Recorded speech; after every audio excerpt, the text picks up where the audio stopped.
Welcome to Obi-Wan Studios. For today's LEGO Star Wars set review, I have the 75434 K-2SO. This set released on August 1st, 2025 for $90. It comes with 845 pieces and one minifig being K-2SO. And K-2SO is a droid that I just love so much. He has so much personality. I just watched Rogue One again like 3 days ago. He's so funny. So the fact that LEGO actually made a buildable character version of him, I just think is super exciting and a worthy addition to that lineup. As for our box art, we see K-2SO in what I believe to be the Rebel base on Yavin 4. That's kind of what it looks like to me, at least with the moss in the background on the stone, things like that. Definitely Yavin 4 vibes to me personally, at least. The back of the box shows a change of scenery, very kind of dark and gritty, fitting for Andor for sure. You get another look at the build as well as the display plaque and our minifig. But K-2SO is a just set that I'm so looking forward to actually building and displaying somewhere in my displayed LEGO Star Wars collection. So let's not wait any longer and get it all unsealed.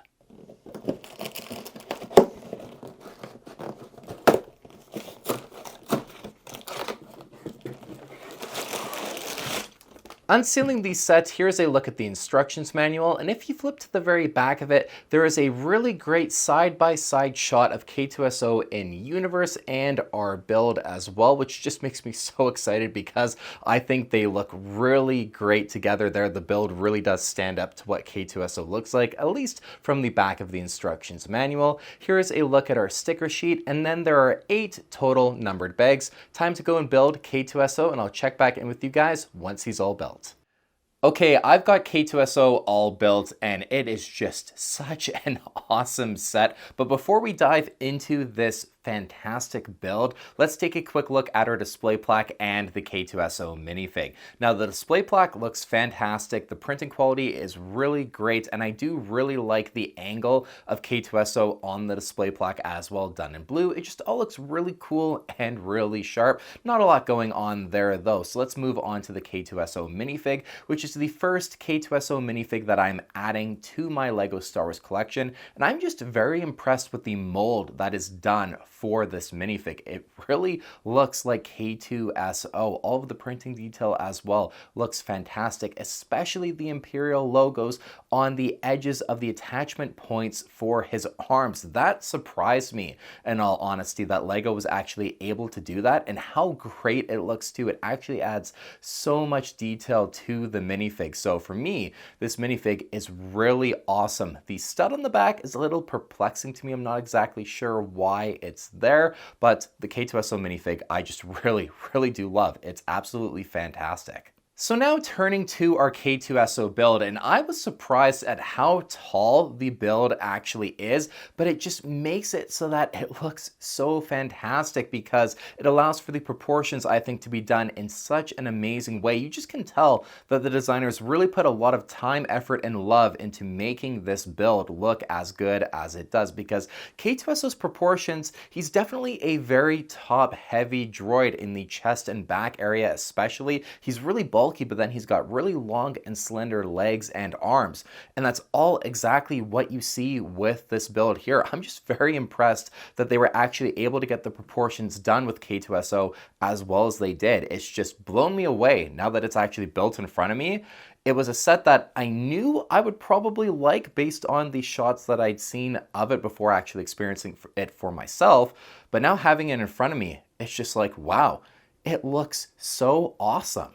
Starting off at the bottom of the build and working our way up, I really like the base for K-2SO. It's done in a wider octagon shape, which looks really nice, and it just has the perfect balance, in my opinion, of studs showing, tiled off pieces, and then even the grates, just to give a nice balance of these different textures for the base. It's all done in gray, but I just think it looks nice. It doesn't have anything flashy or loud. It doesn't detract at all from the actual build. It's just a good looking base for K-2SO to be placed on. There are a couple of Technic pins that the feet actually slide into, and it's cool as well that they're color coded for his feet and then on the base, so it's just really easy to know exactly where the feet should be placed. Just something that makes everything just that little bit easier. And I also really do love the general shaping of the feet too, the different angles and pieces that come together to make the feet look as good as they do, and just the general kind of outwards angle that they stand at as well helps to make K-2SO just look a bit more animated too in his kind of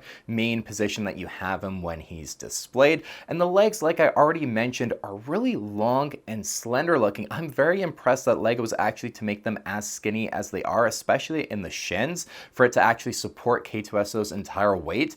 It looks so good. And then even the knee joints, they look just like K-2SO does in universe, and all in gray with these different pieces as well to provide kind of that right mechanical looking texture and like the ability to rotate them at the joint there.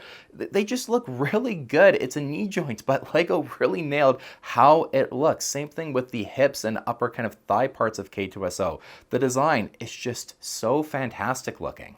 The actual shaping of the hips as well look really great. The angle that they are at, where they're flared outwards, looks so nice. And then we have a sticker in this front lower section as well, just kind of before his chest. And the detail looks really great. And all of the sticker color matching with K-2SO was done really well. So I'm very happy to say that even though there are a few stickers with this build, the actual quality of the stickers does stand up, where it doesn't always do with different LEGO Star Wars sets and just the sticker color matching. And then when it comes to K-2SO's upper body, like I've mentioned, he's just very top heavy, but the shaping again, exceptionally well done. It looks great. We have some extra stickers on the front providing lots of the correct detail, and oddly actually in the middle of K-2SO that's all hidden from the build when it's just displayed properly, you do have this printed control panel piece, which I'm not exactly sure what the deal is with this at all. There's no mention of it in the instructions manual or anything, but it kind of feels like, in a way, almost, it's like classic LEGO Star Wars, the one printed piece that we get besides the display plaque for K-2SO is hidden and you never are actually going to see it. So I don't know, I do like it. It's a cool touch, but I just am questioning the exact reasoning as to why it is in there, just for, I guess, a bit of an Easter egg or some extra detailing. Who knows, but it is a shame that the only actual printed piece for the K-2SO build itself is completely hidden when it's all built. And the general shaping and sloping of his back too, I think, was done really, really well. We have a couple of antennae on the top right side and then a nice large sticker in the center, which provides a ton of detail. I personally am not that mad about these stickers being used on the build, because if you place them properly, they do look really great and add so much detail. When it then comes to his arms, the actual shaping and design of kind of the shoulder joints looks so cool. All of these different sloped pieces in there just to make it look mechanical, and then you have this big yellow band that fits all the way around the joint too, adding just a bit of a pop of color to our build. It's probably my favorite part of the build, actually, how just the shoulder joint all comes together to look so cool. On the sides of his shoulders, we have Imperial logos, which are stickers, and these are pieces that I definitely feel like could have been printed just to make sure that they're nice and centered on these pieces here. It's one part that the stickers do add the correct looking detail and they look fine, but I just wish personally that they would have been printed. I feel like these would have been the best printed pieces possibly to have gotten for him, but the rest of the arms look really great. They are posable as well a little bit, so you can move them around at the shoulder joint and at the elbows too, just to make him a bit more animated and pose him kind of however you want. And then the actual forearm design too, with all of these different turbine pieces, it's so fantastic. You guys can tell I just absolutely love all of the design choices and details with this build. And then we have the hands, which, like honestly everything else with K-2SO, look really great. You have a sticker on the outside of the hands, which adds again just some nice detailing, and the hands are pretty posable as well. The fingers and thumb joints can all open and close, and the hand can move around on the ball joint connection point too. So you just have a lot of posability with his hands to really make him look kind of funny. I just love the one point where he's like, oh, one more hostile remaining, and he holds his hands up in Rogue One. You can really mimic that kind of scene with the way he's displayed. I think it's just really funny. So the fact that you can do sorts of things like this with K-2SO, I love for displayed sets. Just make them a bit more animated, customize them however you want. Now, one of the coolest building techniques for the build is this black ring piece that goes around K-2SO's neck. It's actually just placed in there and not hard connected to the build at all. It's held snugly in place by the pieces that sit around it, but then it adds that correct shaping as well to this part of K-2SO. It's just an inch interesting design choice that they did to just have it sit there loose, but it's held in place snugly enough where it's not going to fall out or really move if the set gets bumped or anything. So just a cool detail with the build. And then K-2SO's head looks so great. The shaping of it was done really well, and I love the use of the white Technic pieces for his primary sensors or eyes. I think they actually look really great and do a really nice job of representing what those actually look like on K-2SO. And then even the great piece at the very bottom on his chin looks great too. All of the details honestly were really well done with the head too, and it can twist around and move a bit too, so you do have again some more ways to display him, pose him, just make him a bit more animated, and it's just honestly a lot of fun too. There's one other little Easter egg with K-2SO as well, and it's that there is a pink piece kind of where his brain would go if you take some of the top of his head off. It's just a cool detail that the design team added in there. Doesn't really make or break anything, but I definitely wanted to mention it. Now, the last thing that I want to mention when it comes to this build that I think is really cool is, let's just say you're not a fan of the base that K2 is displayed on. Well, you actually don't even need it. If we take him off of it, place him down, he stands totally fine without that base. And then you can just take your display plaque, place it right beside him, and there you go. It's not even needed. Then you can take his arms, kind of pose him however you want. Let's just say maybe he's given a little wave or something like that.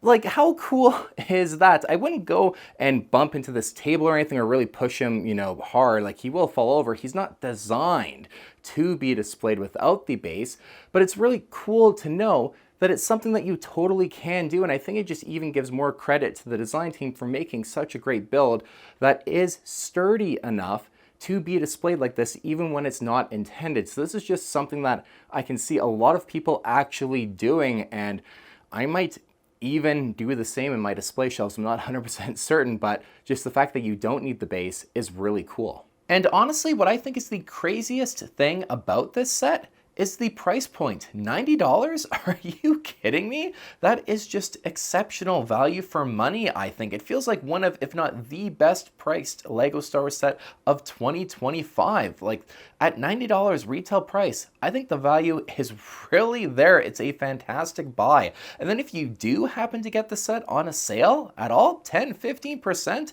you are absolutely laughing. And I just think it's a total no-brainer purchase at retail, but even on a sale, especially if you are a fan of Rogue One, Andor. I think this is a must-have set, especially for how great that price point is. And it feels a little weird to even be saying this because LEGO Star Wars lately to me has felt very overpriced with a lot of the sets that they've released, especially in 2025.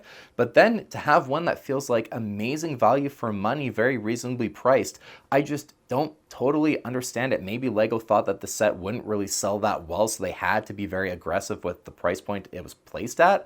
I don't know. It's weird to me, but I am certainly not complaining. So for the Obi-Wan Studios set rating, K-2SO is getting a 9.8 out of 10. It is a truly phenomenal set. I love it a lot. As I'm sure you guys could tell from the review, the price point is absolutely fantastic. Very great value for money at $90 in my opinion. Really, in order to make it just an absolute 10 out of 10 set, some printed pieces for them, like the Imperial logos or some of the pieces on the chest or back for the stickers, swap those out for printed pieces, and then I think it truly would have been an absolutely flawless K-2SO displayed buildable character set. But a 9.8, I think it's just truly a very awesome set. I did not expect to love this build as much as I do, but it's one I'm going to display somewhere in my displayed LEGO Star Wars collection for a very, very long time. Thank you for watching my review on the 75434 K-2SO. Let me know what you guys think about this one down in the comments. Do you guys like this build as much as I do? And if you did enjoy the review, please leave a like on the video. It just helps the channel grow. And speaking of helping the channel grow, make sure you are subscribed to my YouTube channel if you do want to support the LEGO Star Wars videos, reviews, commentary videos, all of the content that I make. If you do want to support the channel, subscribing is truly the best way to do so. So it's always appreciated if you are subscribed. As always, my name is Justin, and I'll see you guys on the next LEGO Star Wars video on Obi-Wan Studios.